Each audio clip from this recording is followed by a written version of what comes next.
Hey guys, so I am not going to be doing the live stream today, but I did want to just shoot out a video like I did last week and just do a premiere with y'all. So, let's just dive into it. I'm not going to read this entire one. I'm literally right now uploading an update video. But new information about Melinda Davis that has came out. Let me scroll down just a little bit, and this is from Mansfield News Journal. And John Henry Mack was arraigned this morning. Officers found presumably Davis's blood, Melinda's blood, at Mr. Mack's house. So a couple things. I would think it would have to be some kind of a decent amount. I would think. They presumed it was Davis's. So, to me, that's telling. Y'all, if y'all been, keeping up, recently, they captured him last night. He was arraigned this morning. But also, they arrested his son and his son's wife. So, but before the son went to turn him in, he had contacted him Tuesday. Well, Thursday morning, which is today's Friday, so yesterday morning, he had called and told police that they were supposed to meet back up with Mac. Well, but it was in lieu to get the $5,000 reward.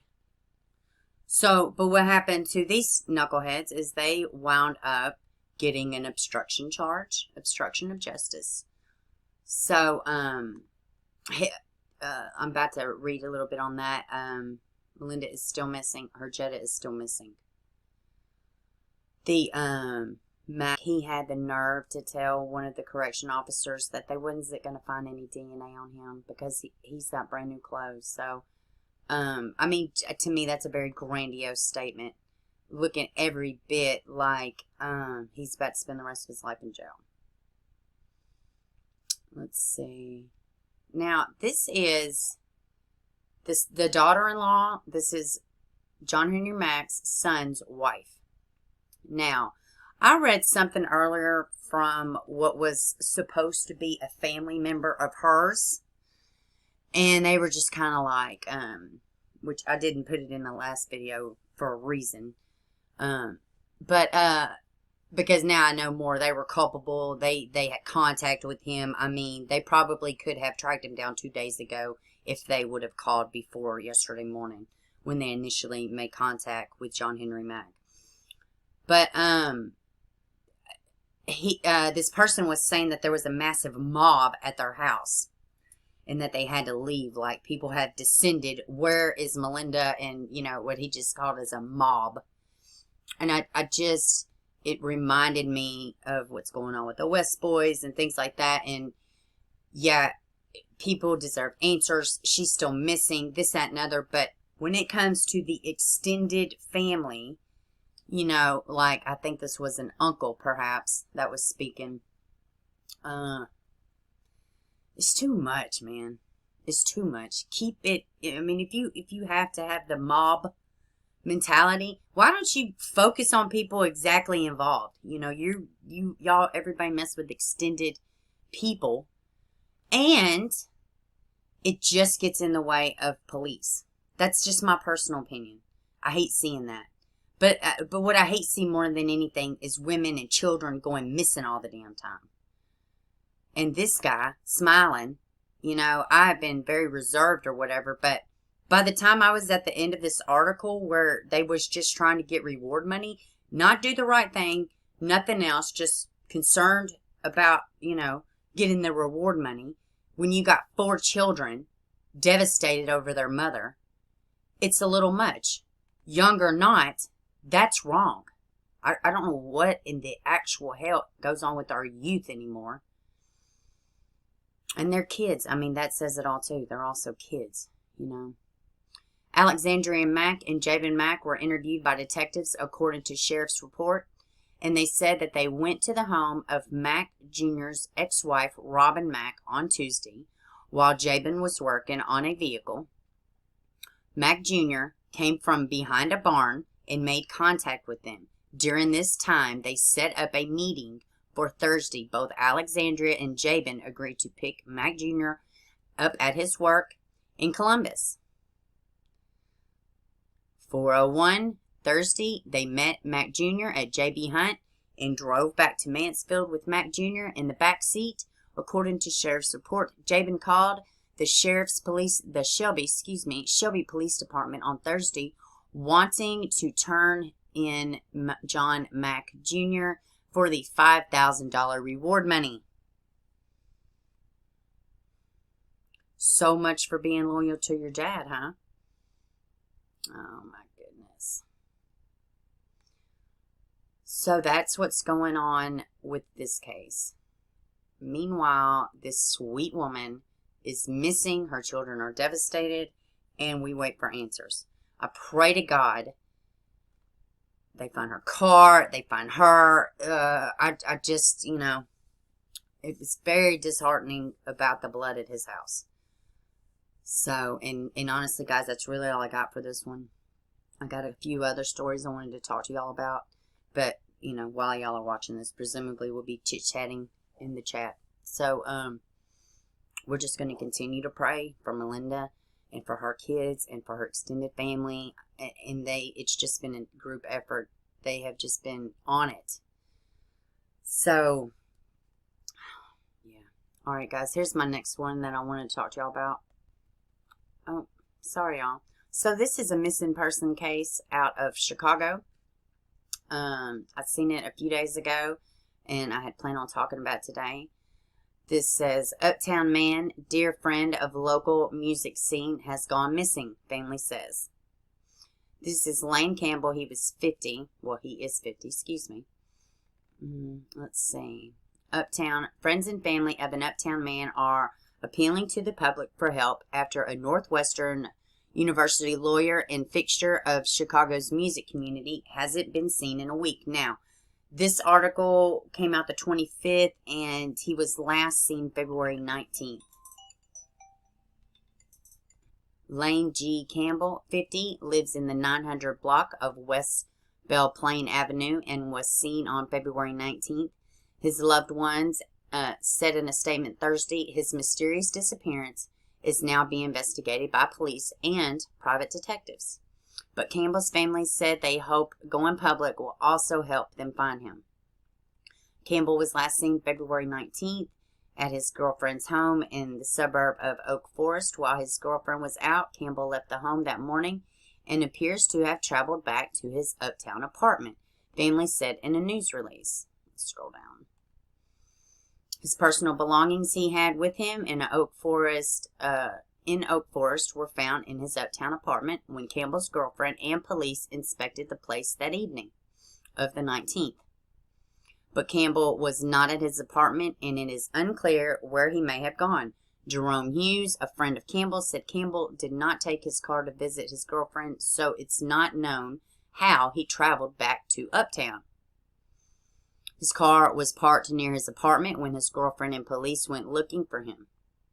Chicago police are working with Oak Forest Police and Northwestern University Police, as well as with the private investigator to find Campbell.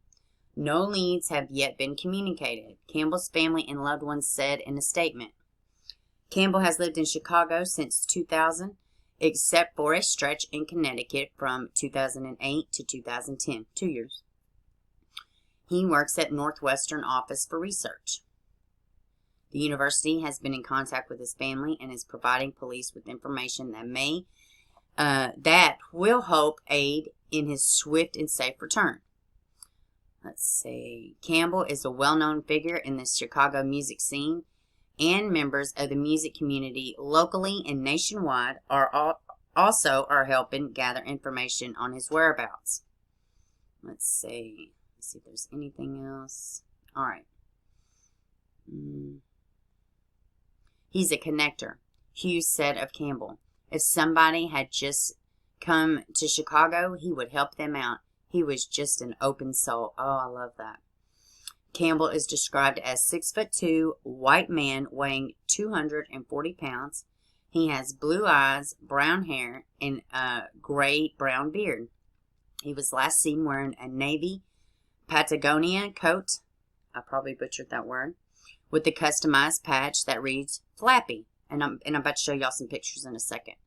According to the family, anyone with any information on Campbell's disappearance is asked to call Chicago Police Department in the Special Victims Unit at 312-744-8266. So let's go take a look at some pictures of Mr. Lane.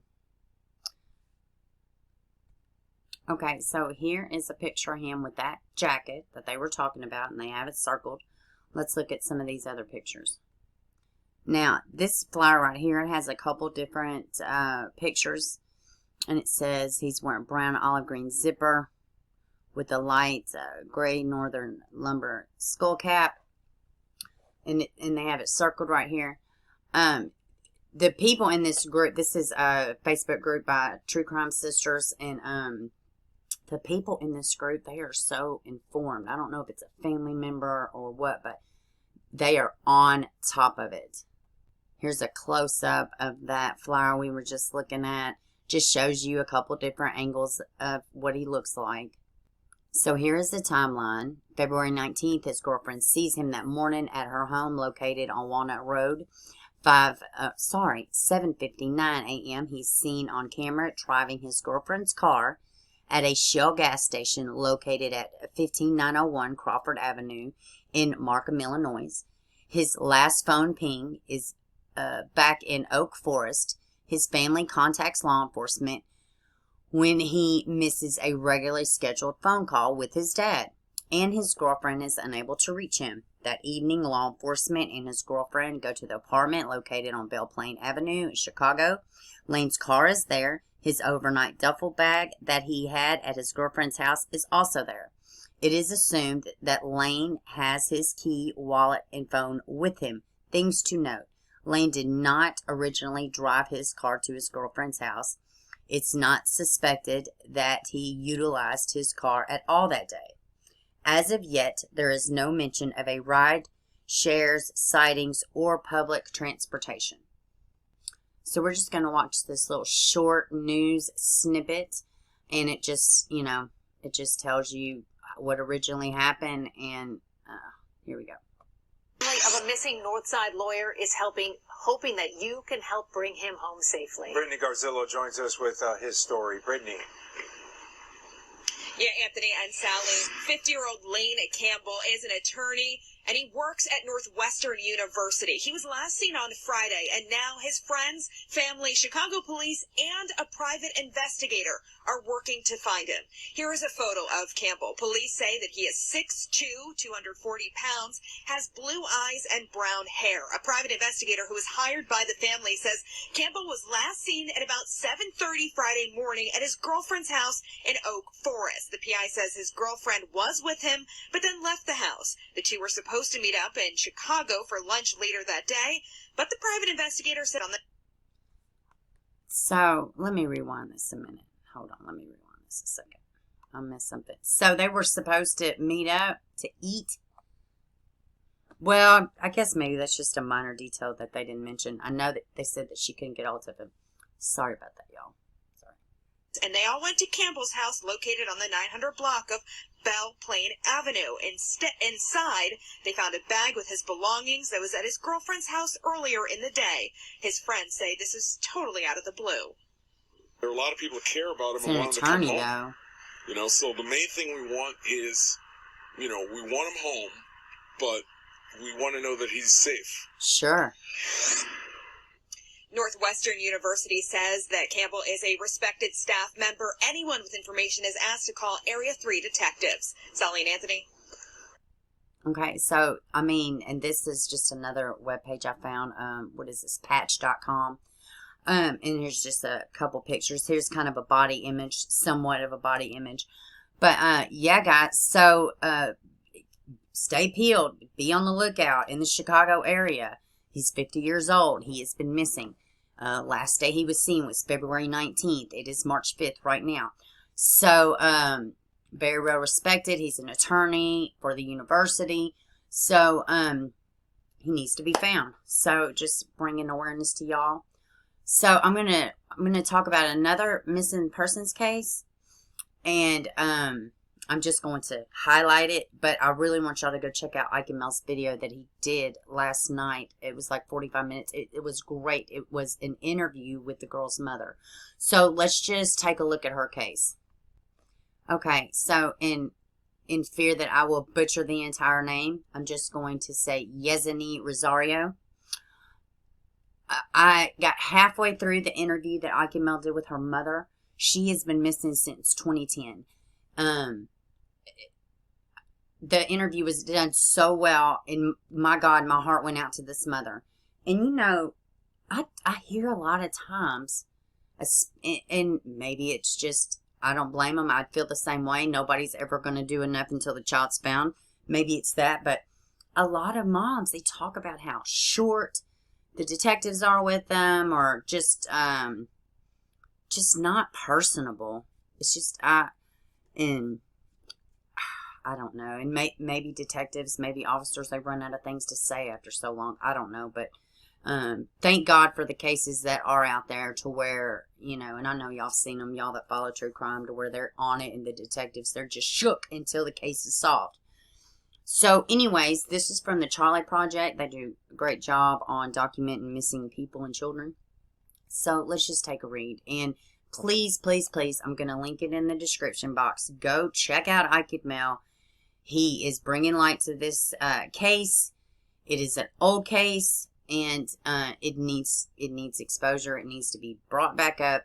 And now y'all know that Nomi case down there in Florida too. That's how, you know, that's how he says in the video how he came across this case, is because some people were telling him about Yesenia. Hopefully I'm saying her name correctly. She's been missing since October 14th, 2010. She's missing from Miami, Florida. She's female, Hispanic. Birth date is 1/5/1991. She would be 30. She was 19 years of age when she went missing. I believe that is how that pans out. 5'7", 139 pounds. She was wearing red shirt, black shorts, and Converse sneakers. Now, I tell you what broke my heart was the details of the disappearance. And right here, the very last one, this is an age progression. So, let's see. Details of the disappearance. And there is so much more details besides this. Literally, I'm just making y'all aware so y'all will go and check out his video. And just, you know, make yourself familiar and try to get the word out again. Cold cases get solved all the time. Missing persons cases get solved all the time. Duval-Del Rosario was last seen in Miami, Florida on October 4th, 2010. She went to the beach with her family, then left to go get ice cream and never came back. She has never been heard from again. She disappeared shortly after breaking up with her boyfriend, but it's unclear whether this is related to her case. Hollywood, Florida police are investigating Duval-Del Rosario's disappearance. Her case remains unsolved. So, I just wanted to bring this to y'all. I'm going to link his video in the description box. Please go check it out. Please share this flyer. Just share her story. Share her story. You know, and sometimes, too, pain shared is pain lessened. And, you know, you never know. Maybe somebody will come across this story and be like, well, maybe I don't need to run away from home. Or maybe, you know, I mean, you just never know. But nonetheless, go watch the video. Get this girl's story out there. And all these, they all have to be found. They all need answers, all these cases. So let's switch gears a little bit. I want to show y'all something that I thought was kind of cool. How stinking cute is this? How productive, inventive. I thought this was so freaking cool. Teen sets up fake cosmetic site so women can report domestic violence while pretending to shop. How crazy is that? That's really cool. Polish teenager Krystania Paschio, I'm so sorry, 18, has always been interested in human rights, long serving as a leader in her scouting troop. When she learned that domestic violence rates have been rising since the pandemic, she decided to put her leadership skills toward good. High school student created a fake Facebook page for imaginary cosmetics called chamomile and pansies, with the idea that domestic violence victims can hide requests for help by appearing to be simply shopping online. This reminds me, I guess that's it. But this reminds me, y'all remember, I wonder if they still do it, but they would, on soaps in bathrooms, in hotels, like you could, what was it? They would put, like phone numbers or stuff like that. But I thought this was so super cool. I wanted to bring it to y'all. So let's see, what else do we got? Speaking of exposure, this I could not be happier about, and hopefully it's not for nothing. But let me close right there. Look at whose precious face that is. Search for Breasia Terrell to be featured on Discovery's In Pursuit the Missing. I'm so excited because that's a big show. I'm so grateful for this. Let's see. Breasia Terrell will be featured in a new Discovery special focused on missing persons next week. The 1-hour special is called In Pursuit the Missing. It will begin streaming on Discovery Plus on Sunday and will air on the investigative Discovery at 8 p.m. on Monday. If I had to purchase these channels, I'm so gonna do it. Also, the girl that we were just speaking about, I believe she's going to be covered in this show also. Maybe not this particular one, but they are going to be highlighting her case as well.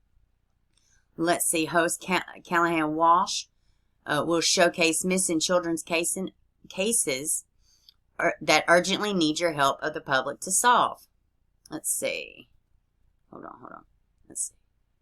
Here's how the news release describes the approach to Terrell's story.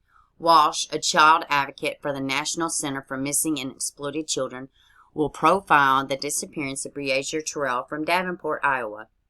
Breasia was last seen at a Davenport apartment complex in the early hours of July 10, 2020. The previous evening, Breasia and her half-brother spent the night with the boy's father, Henry Dinkins, and his girlfriend.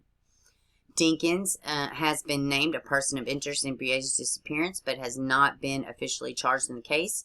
Breasia was 10 years old, 4 feet 5 inches when she went missing, and had braids and brown hair.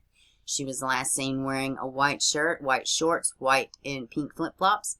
FBI offering $10,000 for anyone with any information. The best resource for recovering missing children is to share photos of the child. Please feel free to share the photo and the videos as needed. We are encouraging any viewers with any information on Breasia Terrell's whereabouts to call our center at 1-833-3 or submit an online tip at our dedicated hub, inpursuittips.com. So guys, how stinking great is that? I mean, I was so happy. Oh, they don't have that pretty picture of her up anymore. But yes, this made me so happy. So our baby Breasia, she's getting more exposure by the best, John Walsh.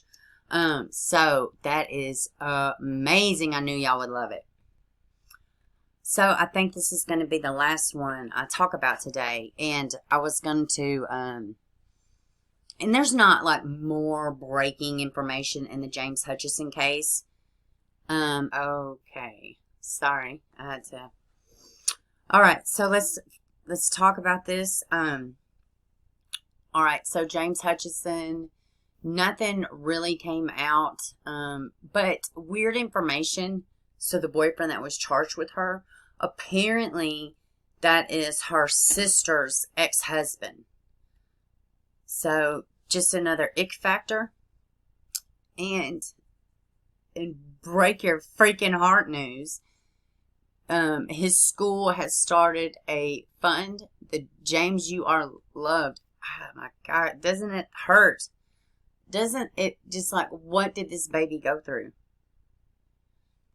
And I think that title is so fitting and so appropriate.